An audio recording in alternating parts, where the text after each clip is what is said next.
ಬಿಜೆಪಿಯಿಂದ ನಮಗೆ ಅಚ್ಚೇ ದಿನ ಬರಲೇ ಇಲ್ಲ. ಆರ್ಎಸ್ಎಸ್ ಮುಖ್ಯಸ್ಥ ಮೋಹನ್ ಭಾಗವತ್ ಅಚ್ಚರಿ ಹೇಳಿಕೆಯನ್ನ ಕೊಟ್ಟಿದ್ದಾರೆ. ಬಿಜೆಪಿ ಅಧಿಕಾರಕ್ಕೆ ಬಂದ ಮೇಲೆ ಆರ್ಎಸ್ಎಸ್ಗೆ ಅಚ್ಚೇ ದಿನ ಬಂತ? ಬಿಜೆಪಿಯಿಂದ ನಮಗೆ ಅಚ್ಚೇ ದಿನ ಬರಲೇ ಇಲ್ಲ. ಆರ್ಎಸ್ಎಸ್ ಮುಖ್ಯಸ್ಥ ಮೋಹನ್ ಭಾಗವತ್ ಅಚ್ಚರಿ ಹೇಳಿಕೆ ಇದು. ಬಿಜೆಪಿ ಅಧಿಕಾರಕ್ಕೆ ಬಂದ ಮೇಲೆ ಆರ್ಎಸ್ಎಸ್ಗೆ ಅಚ್ಚೇ ದಿನ ಬಂತ? ಮಾಧ್ಯಮಗಳ ಪ್ರಶ್ನೆಗೆ ಆರ್ಎಸ್ಎಸ್ ಮುಖ್ಯಸ್ಥರ ಅಚ್ಚರಿಯ ಹೇಳಿಕೆ. ಬಿಜೆಪಿಯಿಂದ ನಮಗೆ ಅಚ್ಚೇ ದಿನ ಬಂದಿಲ್ಲ. ನಾವು ರಾಮ ಮಂದಿರ ನಿರ್ಮಾಣಕ್ಕೆ ಬದ್ಧರಾಗಿದ್ದೇವೆ. ನಾವು ರಾಮ ಮಂದಿರ ನಿರ್ಮಾಣಕ್ಕೆ ಬದ್ಧರಾಗಿದ್ದು ಅದಕ್ಕೆ ಕೈ ಜೋಡಿಸಿದ್ದೇವೆ. ಸ್ವಯಂ ಸೇವಕರ ಕಠಿಣ ಪರಿಶ್ರಮ, ಸೈದ್ಧಾಂತಿಕ ನೀತಿ, ಬದ್ಧತೆಯಿಂದ ಆರ್ಎಸ್ಎಸ್ಗೆ ಅಚ್ಚೇ ದಿನ ಬಂದಿದೆ. ಬಿಜೆಪಿಯಿಂದ ನಮಗೆ ಅಚ್ಚೇ ದಿನ ಬರಲೇ ಇಲ್ಲ. ಆರ್ಎಸ್ಎಸ್ ಮುಖ್ಯಸ್ಥ ಮೋಹನ್ ಭಾಗವತ್ ಅಚ್ಚರಿಯ ಹೇಳಿಕೆ ಇದು.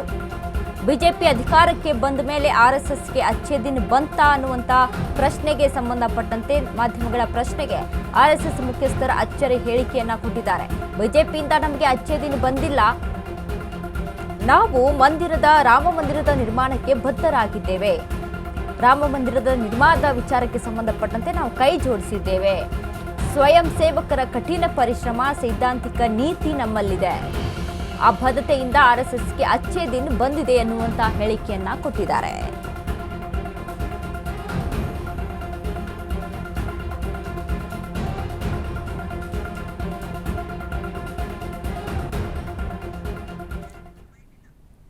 ಆರ್ಎಸ್ಎಸ್ ಮುಖ್ಯಸ್ಥ ಮೋಹನ್ ಭಾಗವತ್ ಅಚ್ಚರಿಯ ಹೇಳಿಕೆ ಇದು.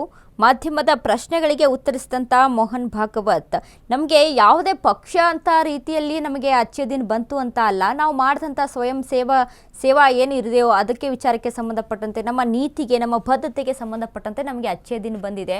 ಯಾಕಂದರೆ ನಾವು ಮಾಡಿದಂಥ ಕೆಲಸಕ್ಕೆ, ನಾವು ಕೊಟ್ಟಂಥ ಪರಿಶ್ರಮಕ್ಕೆ ನಮಗೆ ಒಳ್ಳೆಯ ದಿನಗಳು ಬಂದಿದೆ ಅನ್ನುವಂಥ ವಿಚಾರವನ್ನು ಹೇಳಿರುವಂಥದ್ದು. ಇನ್ನು ಎಲ್ಲರನ್ನ ವಿಶ್ವಾಸಕ್ಕೆ ತೆಗೆದುಕೊಂಡು ಏಕರೂಪ ನಾಗರಿಕ ಸಂಹಿತೆಯನ್ನು ರೂಪಿಸಬೇಕು ಮತ್ತು ಅದು ವಿಭಜನೆಗೆ ಕಾರಣವಾಗಬಾರದು ಎಂದು ರಾಷ್ಟ್ರೀಯ ಸ್ವಯಂ ಸೇವಕ ಸಂಘದ ಮುಖ್ಯಸ್ಥ ಮೋಹನ್ ಭಾಗವತ್ ಭಾನುವಾರ ಈ ಹೇಳಿಕೆಯನ್ನ ಕೊಟ್ಟಿರುವಂಥದ್ದು.